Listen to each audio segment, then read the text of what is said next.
આગાહી વચ્ચે અમદાવાદ અને બનાસકાંઠા જિલ્લામાં વાતાવરણમાં પલટો દાંતીવાડા અને ડીસામાં કમોસમી વરસાદથી ખેડૂતોના જીવ ચોંટ્યા તાળવે કાંકરિયા કાર્નિવલના રંગમાં પડ્યો ભંગ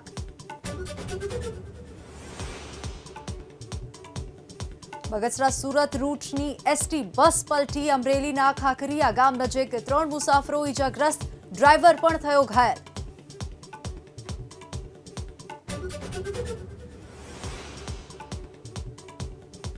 દિલ્હીમાં નોટકાંડ પર ગરમાયું રાજકારણ ભાજપ નેતા પ્રવેશ વર્મા અને મનજિંદર સિંહ સિરસા સામે ઈડીમાં આપના સાંસદે કરી ફરિયાદ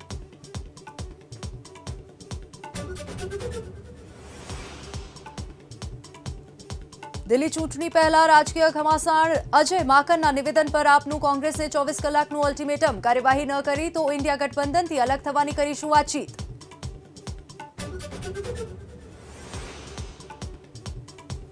ઉત્તર પ્રદેશના સંભલના ચંદોસીમાં વાવનું ખોદકામ હજુ પણ યથાવત આજે જામા મસ્જિદ પાસેથી મળ્યો વધુ એક કૂવો